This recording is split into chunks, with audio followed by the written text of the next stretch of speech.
Okay. So మనం ఇప్పుడు environmental scanning గురించి మాట్లాడుతున్నాము. అది ఎందుకు అవసరం, ఇంపార్టెన్స్ ఏంటి అని చూస్తే, it helps firms evaluate their strategy in light of opportunities and changes in the environment. అట్లా అంటే ఇప్పుడు మనం ఒక ఆర్గనైజేషన్ స్టార్ట్ చేసి రన్ చేస్తున్నాము, మనం చుట్టూ ఆ, ఏమేమి ఉన్నాయని తెలిస్తేనే దాని ప్రకారం మనం ఆపర్చునిటీస్ ని మనం పెంచుకోవచ్చు. సో అది ఒక స్ట్రాటజీకి హెల్ప్ అవుతుంది కూడా. And also it identifies opportunities and threats in the environment, enabling the organisation to stay in sync with dynamic changes. So ఇప్పుడు ఏదైనా చేంజెస్ మన ఎన్విరాన్మెంట్ లో జరిగితే, సపోజ్ ఇప్పుడు కోవిడ్ తీసుకుంటే, కోవిడ్ కు ముందు ఉన్న ఆర్గనైజేషన్ డిజిటలైజేషన్ ఎక్కువ లేనట్టు జరిగింది. కానీ ఇప్పుడు కోవిడ్ తర్వాత అందరూ ఆన్లైన్ ప్లాట్ఫామ్ అనేది ఎక్కువ యూజ్ చేస్తున్నారు. సో అలాంటప్పుడు మనం కూడా అది ఏం జరుగుతుంది, అందరూ ఎట్లా వాడుతున్నారు, మార్కెటింగ్ ఎలా చేస్తున్నారు, అది తెలిస్తే మనం కూడా ఆ స్ట్రాటజీని యూజ్ చేసుకుంటే మన కంపెనీ బెనిఫిట్స్, ప్రాఫిట్ కూడా పెరుగుతుంది. తర్వాత environmental scanning helps firms identify critical factors that could impact their goals and strategies. So మన పక్కన ఉన్న వాళ్ళు ఏం చేస్తున్నారు, ఏమేమి జరుగుతున్నాయి, చేంజెస్ ఏమేమి వస్తున్నాయి అని తెలుసుకుంటే మనం గోల్స్, స్ట్రాటజీస్ కూడా ఇంపాక్ట్ అవుతుంది. It allows firms to identify key factors that present opportunities for optimal goal attainment and incorporate them into strategic planning. So మన గోల్ అటైన్మెంట్ అనేది చాలా important. Every person should have a goal. అలాగే companies ఉంటాయి. So మన goal దాని ప్రకారం మార్చుకుంటే environment లో ఏమేమి జరుగుతున్నాయి అనేది మానిటర్ చేసుకుంటే మనకు ఒక సక్సెస్ అనేది వస్తుంది.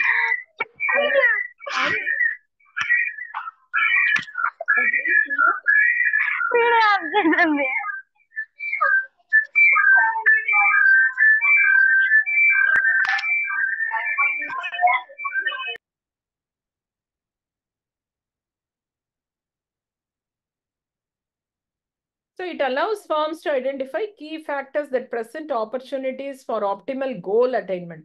ఎవరికైనా సరే గోల్ అనేది అటైన్ చేయాలి. మీ ఇండివిజువల్ గోల్ కూడా మంచిగా చదివి మంచి జాబ్ తెచ్చుకోవడం అనేది ఒక goal.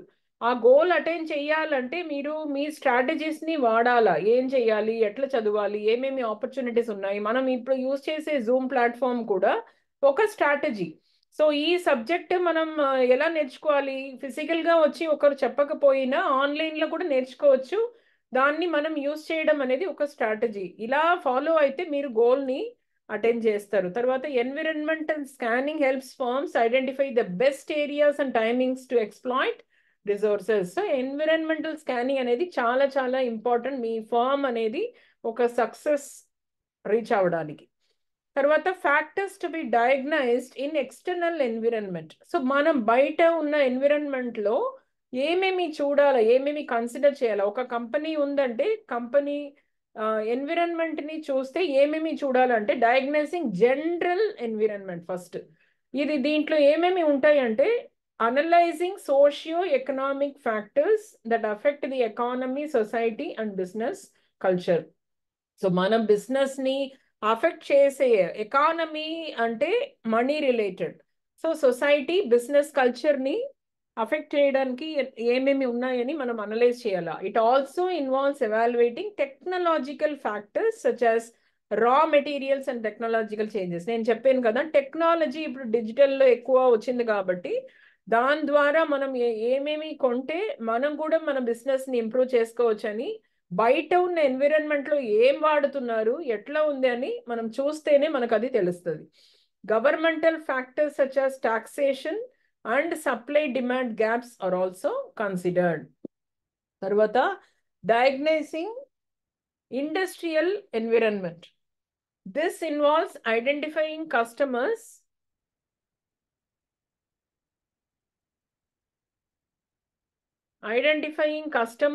and their needs to overcome competition. So మనం ఒక కంపెనీ స్టార్ట్ చేసాము, ఒక దోసా షాప్ స్టార్ట్ చేస్తున్నారు అనుకోండి.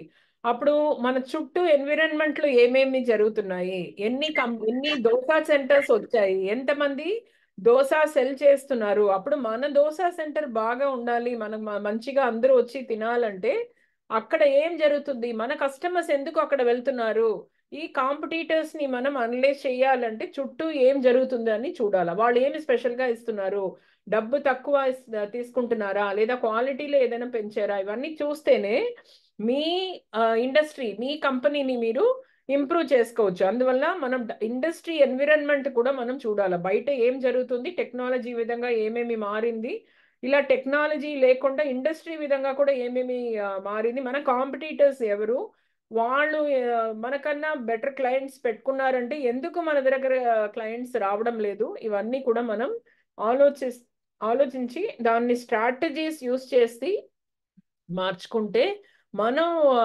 బిజినెస్ కూడా మంచిగా మనం చేసుకోవచ్చు, మన గోల్ని మనం అటైన్ అవ్వచ్చు. తర్వాత డయాగ్నైజింగ్ ఇంటర్నేషనల్ ఎన్విరాన్మెంట్. సో ఇక్కడ కూడా ఏమవుతుందంటే కొన్ని కంపెనీస్ మనం ఇండియాలో మాత్రం లేకుండా వాళ్ళు ఎక్స్పోర్ట్స్ కానీ ఇంపోర్ట్స్ కానీ ఇంటర్నేషనల్ లెవెల్లో ఫారిన్ కంట్రీస్లో కూడా వాళ్ళు చేస్తారు. సో ఆ వాతావరణం కూడా వాళ్ళు చూస్తూ ఉండాలి. Next factors to be డయాగ్నైజ్డ్ internal environment. Okay, మనం మూడు చూసాం కదా, ఫస్ట్ ఇంటర్నల్ ఎక్స్టర్నల్ ఎన్విరాన్మెంట్ చూసాం కదా, ఇప్పుడు మనం ఇంటర్నల్ ఎన్విరాన్మెంట్ మన చుట్టూ ఏముంది అని ఫస్ట్ చూసాము. నెక్స్ట్ మన లోపల, మన కంపెనీ లోపల ఏమేమి ఉన్నాయని మనం ఫస్ట్ చూడాలి. సో మన కంపెనీ లోపల ఎవరెవరు ఉంటారు, ఫస్ట్ స్టాఫ్ ఉంటారు, హ్యూమన్ రిసోర్స్. నెక్స్ట్ ఏంటి, ఫైనాన్షియల్ రిసోర్స్, డబ్బు ఉందా, మనీ ఉందా మన కంపెనీ రన్ చేయడానికి. తర్వాత ఇన్ఫ్రాస్ట్రక్చర్ ఫెసిలిటీస్, మన దగ్గర కావాల్సిన ఎక్విప్మెంట్స్ ఉన్నాయా, టెక్నాలజీ కెపబిలిటీస్ ఉన్నాయా, మన దగ్గర వైఫై ఉందా, లేదా కంప్యూటర్స్ మనకు కావాల్సిందంతా అక్కడ ఉన్నాయా, అదర్ ఫ్యాక్టర్స్. నెక్స్ట్ లీడర్స్ ఎవరు, అంటే అక్కడ పనిచేసే వాళ్ళు మంచి స్కిల్స్తో ఉన్నారా, ఇవన్నీ ఇంటర్నల్ ఎన్విరాన్మెంట్ని మనం స్కాన్ చేయాలి. సో ఫస్ట్ హ్యూమన్ రిసోర్స్, మన దగ్గర ఉన్న స్టాఫ్ అందరూ ఉన్నారా, అన్నిటికీ కవర్ అవుతుందా, ఇంతమంది స్టాఫ్ ఉంటే వర్క్ చేయడానికి సరిపోతుందా అని చూడడం హ్యూమన్ రిసోర్స్. దాని కాకుండా ఆ స్టాఫ్ కి ఫస్ట్ స్కిల్స్ ఉన్నాయా, వాళ్ళు మంచి స్కిల్స్ తో ఉన్నారా, క్యాపబిలిటీస్ ఉందా వాళ్ళకి, ఇవి మనం చూడాలా. నెక్స్ట్ ఫినాన్షియల్ రిసోర్సెస్, నేను షేర్ హోల్డర్స్, స్టేక్ హోల్డర్స్ అన్ని చెప్పాను కదా. సో ఆ ఇన్వెస్ట్మెంట్, మనకి ఎవరు ఇన్వెస్ట్ చేస్తారు, మనకి ఎక్కడి నుంచి ఫినాన్స్ వస్తుంది, సరిపోతుందా రన్ చేయడానికి, ఆ ఫినాన్స్ రిసోర్స్ సరిపోతుందా, ఇవన్నీ మనం చూడాలి. తర్వాత ఇన్ఫ్రాస్ట్రక్చర్, ఇన్ఫ్రాస్ట్రక్చర్ ఏంటి, మనం బిల్డింగ్ కానీ రా మెటీరియల్స్, ఎక్విప్మెంట్, ఇప్పుడు వంట చేయాలంటే క్యాంటీన్లో ఏమేమి కావాల్సి వస్తుంది, రా మెటీరియల్స్, వాళ్ళకి అన్నం రైస్ కావాలా, పప్పు కావాలా, వెజిటబుల్స్ కావాలి, ఆయిల్, ఫ్యూయల్ కావాలి, తర్వాత వర్క్ చేసే ఎంప్లాయీస్ కావాలి, అది క్యాంటీన్ పరంగా వాళ్ళు చూస్తారు. అట్లా ప్రతి డిపార్ట్మెంట్లో కంపెనీస్లో కూడా వాళ్ళు కావాల్సిన వస్తుందా లేదా, ఎక్కడి నుంచి తెచ్చుకుంటున్నారు, ఇవి మనం ఇన్ఫ్రాస్ట్రక్చర్ ఫెసిలిటీస్ మనం చూడాలా. టెక్నాలజికల్ క్యాపబిలిటీస్, ఇప్పుడు నేను చెప్పినట్టు డిజిటైజేషన్ వరల్డ్లో ఉన్నాం కాబట్టి మన దగ్గర డిజిటల్ ఏజ్లో కావాల్సిన డిజిటల్ ఫెసిలిటీస్ ఉన్నాయా, and other factors like leadership, superior subordinate relationship, communication, coordination, motivation level and group dynamics. So అందరూ ఇవన్నీ ఉన్నా కూడా వర్క్ చేసే పీపుల్ మంచి కోఆపరేషన్తో వర్క్ చేయకపోతే అప్పుడు వాళ్ళు ఎంత ఇన్వెస్ట్ చేసినా వాళ్ళు డబ్బు వేస్ట్ అవుతుంది, కానీ ఆర్గనైజేషన్ అనేది పైకి రాదు. సో ఇవన్నీ మనం చూడాలి ఇంటర్నల్. సో ఇవి మనం ఎన్విరాన్మెంట్ గురించి ఇవన్నీ చూసాము. Environment scanning very very important question. So ఈ మీనింగ్ ఎన్విరాన్మెంట్ అండ్ స్కానింగ్ అంటే ఏంటి అని చూస్తాము, దాని ఇంపార్టెన్స్ ఏంటో చూస్తాము, ఎక్స్టర్నల్ ఎన్విరాన్మెంట్లో ఏమేమి చూడాలని చూసాము, ఇంటర్నల్ ఎన్విరాన్మెంట్లో ఏమేమి చూడాలని చూసాము. ఇది చాలా ఇంపార్టెంట్ క్వశ్చన్. సో మీరందరూ దీన్ని బాగా చదవాలి. నెక్స్ట్ యూనిట్ 5లో ఆర్గనైజేషనల్ కాన్ఫ్లిక్ట్, అదే యూనిట్ 1 మేడం. ఇది చూడాలమ్మా, ఏ యూనిట్ చూడాలి, అది యూనిట్ నంబర్ రాయలేదు నేను, ఒకసారి సిలబస్ లో చూద్దాం. మీకు ఈ మెటీరియల్ పంపిస్తాను, ఈ మెటీరియల్లో మీరు యూనిట్ వైజ్ మార్క్ చేసుకోండి, ఈ టాపిక్స్ ఏ యూనిట్ కవర్ అయిందని నోట్ చేసుకొని university question paper last 3 years university question paper చూడండి, దాంట్లో కూడా ఈ టాపిక్స్ టిక్ చేయండి. టిక్ చేసి మనం కవర్ ఏదేది చేయలేదో ఆ టాపిక్స్ మళ్ళీ నాకు ఇవ్వండి, ఆ టాపిక్స్ మళ్ళీ నేను చెప్తాను. Okay madam. ఇది ఇప్పుడు ఇప్పుడు వినిన తర్వాత నేను మీకు ఈ మెటీరియల్ అట్లనే మీకు వాట్సాప్లో పెడతాను. అది వాట్సాప్లో చూసి సిలబస్లో మార్క్ చేసుకోండి ఏమేమి కవర్ అయిందని. సిలబస్ కాకుండా మీరు ఈ ఓల్డ్ క్వశ్చన్ పేపర్లో ఉన్న క్వశ్చన్స్ చూడండి ఫస్ట్. టైం తక్కువ ఉంది కాబట్టి అది చూసి ఏదేది మనం మిస్ అయిందో, ఇప్పుడు ఈ సెషన్లో ఏమేమి చెప్పలేదో ఆ టాపిక్స్ రాసి నాకు పంపండి, ఏ యూనిట్లో ఏ టాపిక్, అది నేను మళ్ళీ మీకు ప్రిపేర్ చేసి మళ్ళీ ఇట్లా చెప్తాను. సో మనం ఓకే మేడం. ఎన్విరాన్మెంటల్, ఓకేనా? ఓకే అమ్మా. సో ఎన్విరాన్మెంటల్ స్కానింగ్ చాలా ఇంపార్టెంట్, ఇది చూసాము. ఇప్పుడు యూనిట్ 5లో ఒక question, organizational conflict can have good or bad effects for a company. అంటే కాన్ఫ్లిక్ట్ అంటే ఆల్రెడీ నేను చెప్పాను, డిఫరెన్స్ ఆఫ్ ఒపీనియన్. ఒకరు ఒక ఒపీనియన్ చెప్తే ఇంకొకరు వేరే ఒపీనియన్ చెప్తే అది రెండు క్లాష్ అయింది అనుకోండి, దాన్ని మనం కాన్ఫ్లిక్ట్ అంటాము. అలాంటి కాన్ఫ్లిక్ట్ మంచిదా లేదా అనేది క్వశ్చన్. కాన్ఫ్లిక్ట్ ఉంటే అది మంచిదా కంపెనీకి లేదా. సో మనం గుడ్ ఎఫెక్ట్స్ ఏంటి, బ్యాడ్ ఎఫెక్ట్స్ ఏంటి చెప్తాము. కొన్నిసారి ఆ కాన్ఫ్లిక్ట్ మంచిది అవుతుంది, కొన్నిసారి ఆ కాన్ఫ్లిక్ట్ ఏంటి బ్యాడ్ అవుతుంది. సో ఇవి ఏంటని మనం చూస్తాం. గుడ్ ఎఫెక్ట్స్ ఏంటి? కాన్ఫ్లిక్ట్ ఉంటే people learn new things and develop new things. ఎట్లా? ఒక మీటింగ్ ఉంది, ఒకరు ఒక ఐడియా చెప్తున్నారు, ఇంకొకరు ఇంకొక ఐడియా చెప్తున్నారు, ఇద్దరిది వేరే ఉంది. అది హెల్దీ కాన్ఫ్లిక్ట్. ఎందుకంటే అడిషనల్గా మనకి ఇంకొక ఐడియాస్ కూడా దొరుకుతుంది కదా. ఒకరు ఒక 5 పాయింట్స్ చెప్తున్నారు, ఇంకొక 5 పాయింట్స్, కానీ ఆ 5 పాయింట్స్ వేరే వేరే ఉంది. మనం దాన్ని క్లబ్ చేసి అన్ని వాడితే కూడా మంచిదే. సో అలా గుడ్ ఎఫెక్ట్స్ కూడా ఉంటుంది కాన్ఫ్లిక్ట్స్లో. గొడవ లేకుండా ఐడియాస్ డిఫరెంట్గా ఉన్నా కూడా మనం దాన్ని ఒకే ఆర్గనైజేషన్లో ఇంప్లిమెంట్ చేయడం వల్ల మనకి మంచిదే జరుగుతుంది. And when conflicts are solved, managers and employees can feel happy and motivated. Suppose వీళ్ళు ఒకటి చెప్తున్నారు, వాళ్ళు ఒకటి చెప్తున్నారు, మళ్ళీ అందరూ అది ఒప్పుకుంటే, ఓకే ఇది కూడా బాగుంది అది కూడా బాగుంది అని తీసుకుంటే ఆర్గనైజేషన్కి మంచిదే. సో ఆ కాన్ఫ్లిక్ట్ ఒక గొడవలో ఎండ్ అవ్వకుండా పాజిటివ్గా అక్సెప్ట్ చేసుకొని, ఓకే నువ్వు చెప్పింది కూడా కరెక్ట్గానే ఉంది, అది కూడా మనం యూజ్ చేసుకోవచ్చు అని చెప్తే కంపెనీస్లో హ్యాపీగా మోటివేటెడ్గా పనిచేయచ్చు. Conflict resolution can bring employees together and help them work better to achieve common goals. Conflict resolution అంటే ఏంటి?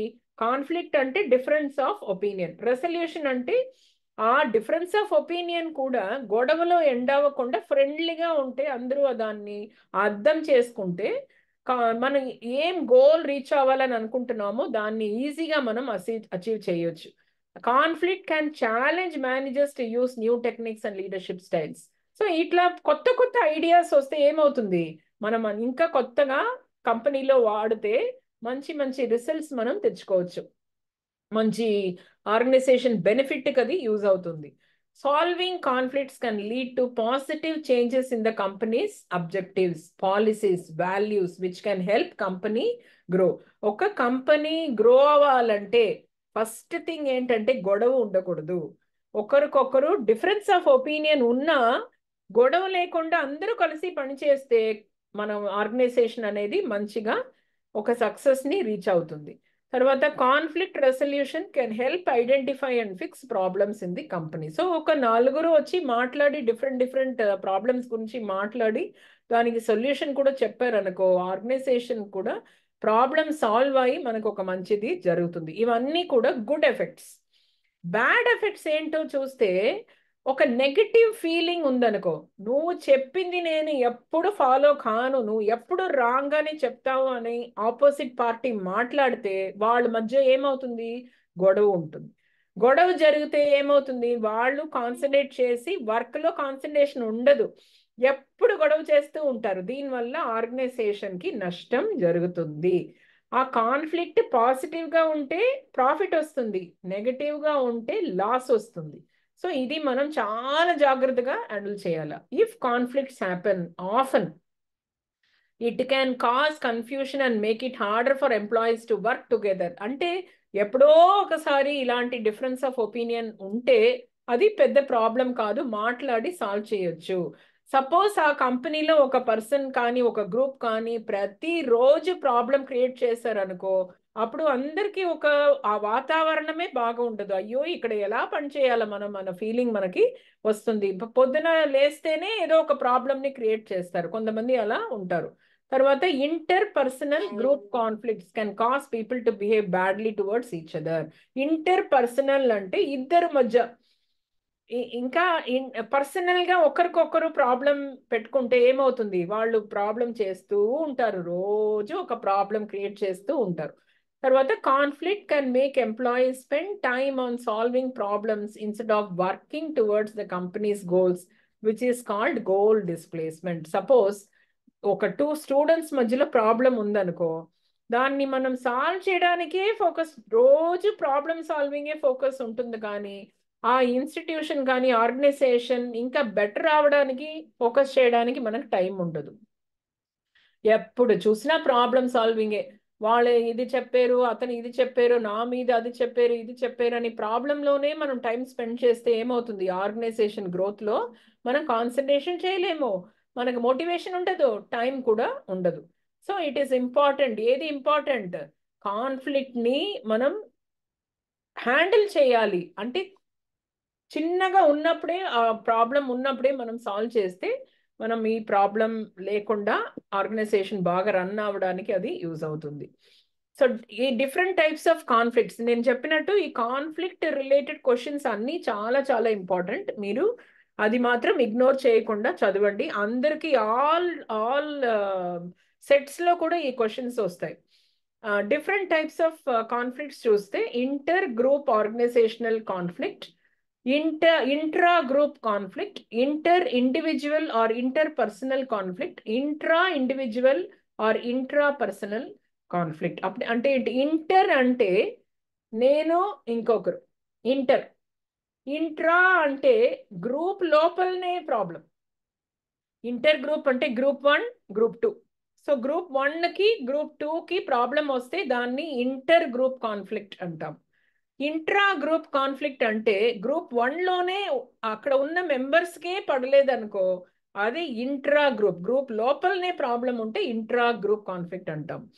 Inter individual or inter personal conflict అంటే ఒకరికి ఫస్ట్ చూసింది గ్రూప్, ఇప్పుడు థర్డ్ ఏంటి, ఇంటర్ అంటే one person and other person, ఒక person ఇంకొక పర్సన్ కి conflict. Intra individual or intra personal conflict అంటే వాళ్ళకే ప్రాబ్లం, వాళ్ళ ఇంటర్నల్ గానే వాళ్ళకి ఇండివిజువల్ కి ప్రాబ్లం వచ్చేది ఇవి. So inter group organizational conflict అంటే conflicts between different groups or departments in an organization caused by task interdependence, task ambiguity, goal incompatibility, competition for limited resources or competitive reward system. నేను చెప్పినట్టు inter group అంటే ఒక group ఇంకొక group, వాళ్ళిద్దరు గ్రూప్స్కి వచ్చే conflict. So దీనివల్ల ఏమవుతుంది, అంటే టాస్క్ డిపెండెన్స్, ఇంటర్ డిపెండెన్స్ వల్ల, అంటే వీళ్ళు ఇంకొకరిని వెళ్ళి అడగాల్సిన ఒక సిచ్యువేషన్ వస్తే వాళ్ళిద్దరికి పడలేదంటే అక్కడ కాన్ఫ్లిక్ట్ వస్తుంది. తర్వాత ఇంట్రా గ్రూప్ కాన్ఫ్లిక్ట్ అంటే నేను చెప్పినట్టు disputes among members of a group that affect the groups performance. For example మన కాలేజీలో తీసుకుంటే, రెండు గ్రూప్ తీసుకుంటే EC triple E. So EC వాళ్ళకి ట్రిపుల్ ఈ వాళ్ళకి పడలేదంటే దాన్ని ఇంటర్ గ్రూప్ కాన్ఫ్లిక్ట్ అంటాం. సపోజ్ ఈసీ లోపలనే వాళ్ళకి ప్రాబ్లం ఉంటే ఇంట్రా, ఇంటర్ అంటే ఈసీ ట్రిపుల్ ఈ, ఇంట్రా అంటే ఈసీ లోపలనే ప్రాబ్లం ఉంటే దాన్ని ఆ మెంబర్స్కి ప్రాబ్లం ఉంటే ఇంట్రా గ్రూప్ కాన్ఫ్లిక్ట్ అంటాం. తర్వాత ఇంటర్ పర్సనల్ కాన్ఫ్లిక్ట్ అంటే one person and other person, conflict between two individuals in an organization caused by personal difference. ఒక లక్ష్మికి ఒక అరుణ్ ఇద్దరికి ప్రాబ్లం ఉంటే దాన్ని, ఒక రెండు ఇండివిజువల్స్ ప్రాబ్లం ఉంటే దాన్ని ఇంటర్ పర్సనల్ కాన్ఫ్లిక్ట్ అంటాం. అది ఏమవుతుందంటే మనకి stress, wrong information, difference of opinion, ఒకరి గురించి ఒకరు మాట్లాడారు, నన్ను చూసారు, నన్ను చూసి తిట్టారు, ఇట్లాంటిది ప్రాబ్లం క్రియేట్ చేస్తుంది. ఇంట్రా ఇండివిజువల్ కాన్ఫ్లిక్ట్ అంటే conflict with in and individual cost by frustration. Suppose Arun ఉన్నారు, అరుణ్ అని ఒక స్టూడెంట్ ఉన్నారు లేదా ఒక ఫ్యాకల్టీ ఉన్నారంటే ఆ పర్సనే లోపల అతనికి ఏదో డిప్రెషన్, అతనికి ఏదో ప్రాబ్లం ఉంటే అతని లోపలనే ప్రాబ్లమ్స్ ని క్రియేట్ చేసుకోవడం అనేది ఇంట్రా ఇండివిజువల్ కాన్ఫ్లిక్ట్. తర్వాత గోల్ కాన్ఫ్లిక్ట్. గోల్ అంటే ఏంటి, ఒకటి అచీవ్ చేయాలని ఒక విషయం గురించి మనం ఆలోచిస్తాం కదా, గోల్ అంటే తెలుగులో ఏమంటారు?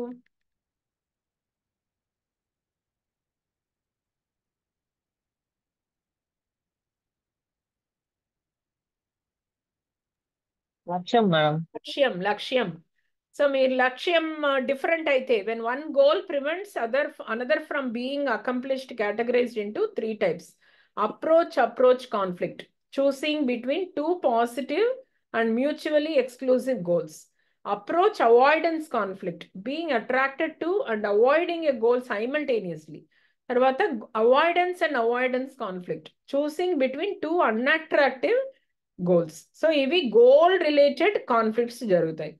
తర్వాత role conflict, difficulty in playing multiple roles due to limited time and resources. ఇక్కడ ఏమి రోల్ అంటే, ఇప్పుడు నేను ఒక ప్రిన్సిపల్ గా పనిచేయాలంటే నా రోల్ ప్రిన్సిపల్ రోల్ అంటే, నేను ఒక ప్లేస్మెంట్ ఆఫీసర్ గా పనిచేసి మళ్ళీ అక్కడ క్యాంటీన్ మానిటర్ చేసి ఇంకా అడ్మినిస్ట్రేషన్ మానిటర్ చేసి ఒక గేట్ మ్యాన్ రాకపోతే అక్కడ వెళ్ళి గేట్ లో నిలబడి మానిటర్ చేయడం, ఇలా రోల్ ని మనం మన రోల్ కాకుండా ఇంకా అడిషనల్ రోల్స్ వస్తే ఏమవుతుంది, మనకి టెన్షన్ వస్తుంది. ఎందుకు ఈ టైం లేదు, ఫస్ట్ టైం ఉండదు. ఇంకా అడిషనల్ రెస్పాన్సిబిలిటీస్ వచ్చేటప్పుడు మన రెస్పాన్సిబిలిటీ కరెక్ట్ గా చేయలేకపోతాం. సో రోల్ కాన్ఫ్లిక్ట్ వస్తుంది. కాగ్నిటివ్ డిసోనెన్స్ అంటే stress caused by recognizing inconsistency in one's thoughts or behaviour. So ఇదేంటంటే ఒక ఒక కన్సిస్టెన్సీ అంటే రెగ్యులర్ గా చేసేది కన్సిస్టెన్సీ అంటాం. కానీ ఒక టైం ఒక ఆలోచన వస్తుంది, ఇంకొక టైం ఇంకొక ఆలోచన వస్తుంది. సో ఇలాంటివి ఉంటే కాగ్నిటివ్ డిసోనెన్స్ అనే ప్రాబ్లం కి పడిపోతాం. తర్వాత న్యూరోటిక్ టెండెన్సీస్, ఇన్నర్ కాన్ఫ్లిక్ట్స్ అంటే కొంతమందికి లోపల ఒక ఇరిటేషన్ వస్తుంది, ఏదో ఒక పర్సనల్ ప్రాబ్లం ద్వారానో, ఏదో ఒక ప్రాబ్లం, ఎవరో ఒకరు సరిగా మనతో మాట్లాడకపోతే ఒక ఇరిటేషన్ వస్తుంది. ఇవన్నీ ఏమవుతుంది, దీనివల్ల మనం వేరే వాళ్ళతో కాన్ఫ్లిక్ట్ పెట్టుకుంటాం, గొడవలు చేస్తాం.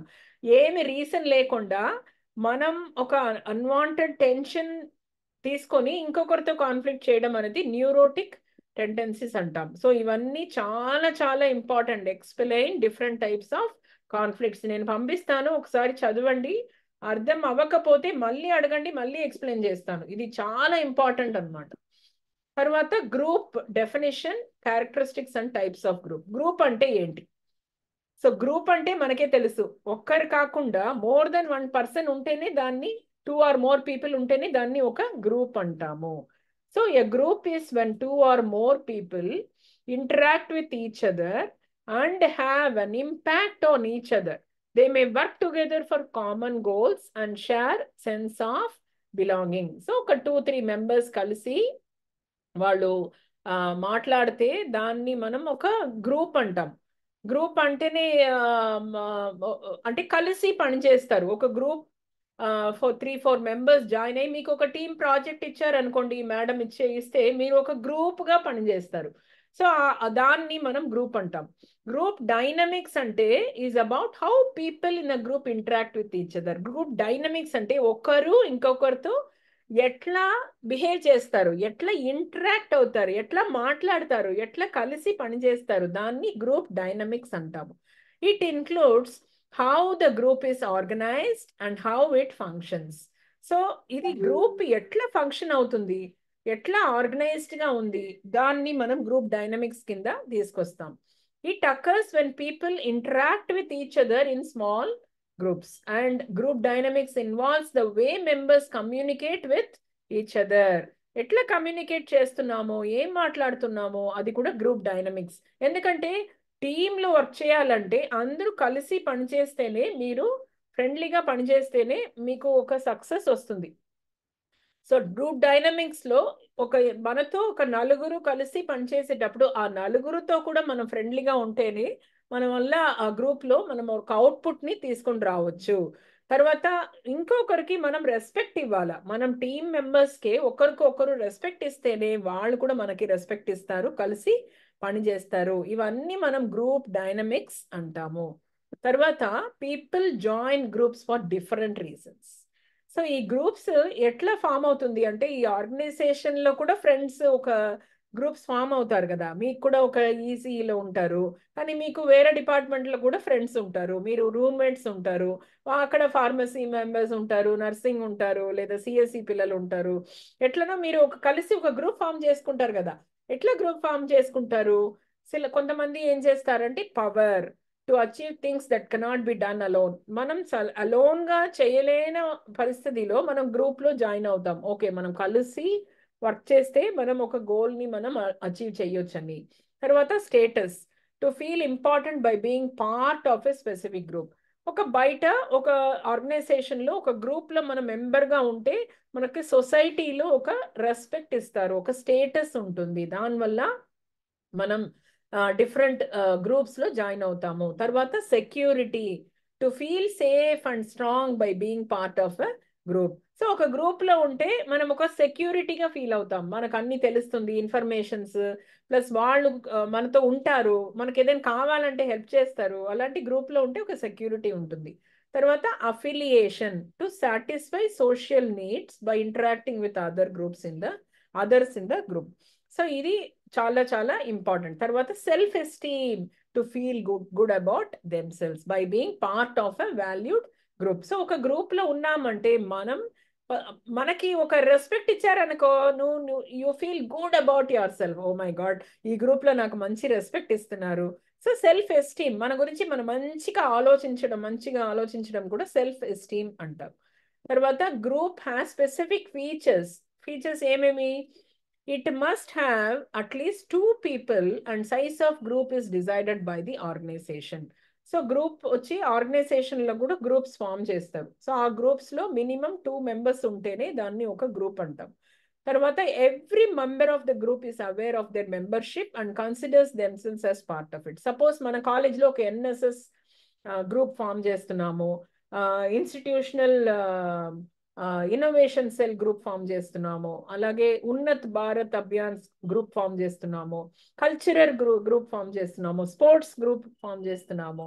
సో అట్లా వాళ్ళ డ్యూటీ ఏంటి, ఆ గ్రూప్లో ఉన్నారు మీరు, ఆ డ్యూటీ ఏంటో కూడా వాళ్ళు తెలుసుకోవాలి. తర్వాత members interact with each other by sharing their ideas and communicating, whether it is face to face, in writing or over the phone. So మీరు ఒక గ్రూప్లో జాయిన్ అయిపోయారు, మీరు ఎన్ఎస్ఎస్ గ్రూప్లో ఉన్నారంటే మీరు కలిసి పనిచేయాలంటే మీ ఐడియాస్ని షేర్ చేసుకుంటారు, ఇది చేస్తాము అది చేస్తామని ఆలోచనలు ఇస్తారు. సో ఇవి ఒక గ్రూప్ స్పెసిఫిక్ ఫీచర్స్ అనమాట. The group has a shared goal or objective that every member works towards achieving. So ఒక గ్రూప్ అంటే ఒక్కొక్కరు ఒక్కొక్క గోల్ పెట్టుకోకూడదు. ఒక్క గ్రూప్కి ఒక గోల్ అంటే అందరూ ఆ గోల్ విషన్ని మనం ఫాలో చేస్తే మీరు ఒక షేర్డ్ గోల్, అందరికి ఒకే గోల్ ఉండాలి, అప్పుడే ఆ గ్రూప్ సక్సెస్ అవుతుంది. సో అది మనం ఇప్పుడు చూసింది గ్రూప్ గురించి. సో ఇది ఒక క్వశ్చన్ అయిపోయింది. Next stress. స్ట్రెస్ అంటే ఏంటి? Causes, effects and coping strategies of stress. ఇది చాలా చాలా చాలా చాలా ఇంపార్టెంట్ అనమాట. సో డెఫినేషన్ ఆఫ్ స్ట్రెస్ అంటే మనకి తెలుసు కదా, కంప్రెస్ చేస్తే ఎలా ఉంటుంది అట్లా మైండ్ కూడా స్ట్రెస్ ఎలా, మనకి మైండ్లో స్ట్రెస్ ఎలా వస్తుంది? వర్క్, మనం తీసుకున్న వర్క్ మనకి ఒక ప్రెషర్ లాగా ఉంటే, ఒక ప్రెషర్ కుక్కర్లో మీ ఇంట్లో అమ్మ ప్రెషర్ కుక్కర్లో పప్పు పెడితే ఆ ప్రెషర్ ఎక్కువైతే ఏమవుతుంది? విజిల్ వస్తుంది కదా, అట్లా ఆ ప్రెషర్ మైండ్లో వచ్చేటప్పుడు మనకు కూడా ఒక స్ట్రెస్ అనేది మనం ఫీల్ అవుతాము. ఎక్కువ స్టూడెంట్స్కి స్ట్రెస్ ఎట్లా వస్తుందంటే టైం మేనేజ్మెంట్ లేనప్పుడు మీకు స్ట్రెస్ వస్తుంది. మీకు ఒక అసైన్మెంట్ ఇచ్చి ఉంటారు, ఎగ్జామ్ ఉంటుంది, మీరు చదవకుండా టైం వేస్ట్ చేసి లాస్ట్ మినిట్లో అన్నీ తీసుకుంటే ఏమవుతుంది? మీకు స్ట్రెస్ వస్తుంది. So stress is a feeling of tension that people experience when they are dealing with different situations, challenges or opportunities. So ప్రతి ఇది మనం ప్రశాంతంగా ఉంటే స్ట్రెస్ ఉండదు. మనం అన్ని తీసుకుంటే ఎవరో ఒకరు ప్రెషర్ చేస్తూ ఏదో ఒక ఇన్పుట్ ఇస్తూ ఉంటే మనకి ప్రెషర్ వస్తుంది. సో ఫ్యాక్టర్స్, ఎలాంటి ఫ్యాక్టర్స్ స్ట్రెస్కి? ఫస్ట్ ఇండివిజువల్ ఫ్యాక్టర్స్ అంటే life and career changes, personality traits, role conflicts or ambiguity. So ఇండివిజువల్గా మనకి కెరియర్ ఛాలెంజెస్ ఉంటాయి. తర్వాత లైఫ్, ఇప్పుడు మీరు ఇంట్లో నుంచి హాస్టల్కి వస్తే ఒక డిఫరెంట్ లైఫ్ వస్తుంది, అది ఒక చేంజ్. తర్వాత పర్సనాలిటీ ట్రైట్స్, మీ పర్సనాలిటీ ట్రైట్స్, మీ ఫ్రెండ్, మీ రూమ్మేట్స్, మీ డిపార్ట్మెంట్ వేరీ అయ్యేటప్పుడు మనకి ఇండివిజువల్గా ఒక స్ట్రెస్ వస్తుంది. సో అనదర్ 10 minutesలో మనకి ఏమవుతుంది? ఈ సెషన్ కంప్లీట్ అవుతుంది. అంత లోపల మనం ఈ సెక్షన్ కంప్లీట్ చేస్తాం. Next group factors. Lack of group unity. Group unity అంటే ఏంటి? గ్రూప్లో ఒక నలుగురు ఉంటే అందరూ కలిసి పనిచేయకుండా ఒక్కొక్కరు ఒక్కొక్క విధంగా ఉంటే అది లేనప్పుడు మాకు స్ట్రెస్ వస్తుంది. తర్వాత సోషల్ సపోర్ట్ లేకుండా ఉంటే స్ట్రెస్ వస్తుంది. ఇంటర్ పర్సనల్ కాన్ఫ్లిక్ట్స్, నేనేం చెప్పాను, ఇంటర్ పర్సనల్ అంటే ఒకరు ఇంకొకరు, ఒక అరుణ్కి లక్ష్మికి ప్రాబ్లం వస్తే అది ఇంటర్ పర్సనల్. దీనివల్ల మనకి గ్రూప్ ఫ్యాక్టర్స్ స్ట్రెస్ వస్తుంది. తర్వాత ఆర్గనైజేషనల్ ఫ్యాక్టర్స్. సో ఇప్పుడు పాలసీస్, ఒక కంపెనీలో పాలసీస్ వచ్చి క్లియర్గా లేనప్పుడు మనకి టెన్షన్ వస్తుంది. ఇన్ఎఫెక్టివ్ అండ్ ఆర్గనైజేషనల్ స్ట్రక్చర్ లేకుండా ఆర్గనైజేషన్లో ఎప్పుడో ఒక్కొక్కరు ఒక్కొక్క విధంగా పనిచేస్తే అది కూడా మనకి స్ట్రెస్ వస్తుంది. ఫాల్టీ ప్రాసెస్ సరిగా లేనప్పుడు కూడా మనకి స్ట్రెస్ వస్తుంది. పువర్ ఫిజికల్ కండిషన్స్ వల్ల కూడా మనకి స్ట్రెస్ వస్తుంది. తర్వాత ఎక్స్టర్నల్ ఫ్యాక్టర్స్ ఏంటంటే, ఎక్స్టర్నల్ ఫ్యాక్టర్స్లో social and technical changes, economic and financial conditions and community conditions, దీన్ని ఎక్స్టర్నల్ స్ట్రెస్ అంటాం. సో దీనివల్ల, ఈ స్ట్రెస్ వల్ల మనకు అయ్యేదేంటి, ఫిజియలాజికల్గా ఏమవుతుంది, high blood pressure or low blood pressure వస్తుంది, హార్ట్ రేట్ పెరుగుతుంది, బ్రీతింగ్ డిఫికల్టీస్ వస్తాయి, హెడేక్స్ వస్తాయి, రెస్పిరేటరీ ఇల్నెస్ వస్తాయి, కరోనరీ హార్ట్ డిసీజెస్ కూడా వస్తాయి. సో ఈ స్ట్రెస్ ద్వారా ఫస్ట్ హెల్త్ స్పాయిల్ అవుతుంది.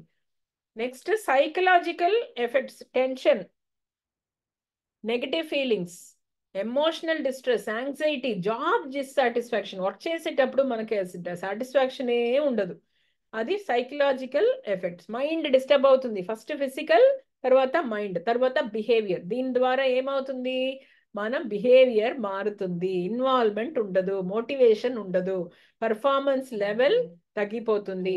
కొంతమంది ఏం చేస్తారు, ఈ టెన్షన్ వల్ల స్మోకింగ్, ఈ ఆల్కహాల్కి వాళ్ళు అడిక్ట్ అయిపోతారు. సో లాస్ట్ ఏంటంటే యూనిట్ 1లో Henri Fayol's 14 principles of management. So ఇది మనం చూసాము, 14 ప్రిన్సిపల్స్ ఆల్రెడీ మనం చూసేసాము. తర్వాత ఆర్గనైజేషనల్ కాన్ఫ్లిక్ట్స్ కూడా చూసేసాము. సో ఇది మనం 5 యూనిట్స్లో ఇంపార్టెంట్ క్వశ్చన్స్ డిస్కస్ చేసాము. మీకు ఈ కంటెంట్ నేను పీడిఎఫ్ షేర్ చేస్తాను, ఈ వీడియో కూడా షేర్ చేస్తాను. మీరు ఓల్డ్ క్వశ్చన్ పేపర్స్, 3 క్వశ్చన్ పేపర్స్లో క్వశ్చన్స్, ఈ టాపిక్స్ టిక్ చేస్తూ రండి. టిక్ చేసి ఏదేది టిక్ చేయలేదో ఆ క్వశ్చన్స్ మళ్ళీ నాకు పంపించండి, మళ్ళీ నేను నోట్స్ ప్రిపేర్ చేసి మీకు ఇంకొక సెషన్ చెప్తాను. So all the best. ఏదైనా డౌట్ ఉంటే అడగండి, ఇంకా 7 minutes ఉన్నాయి.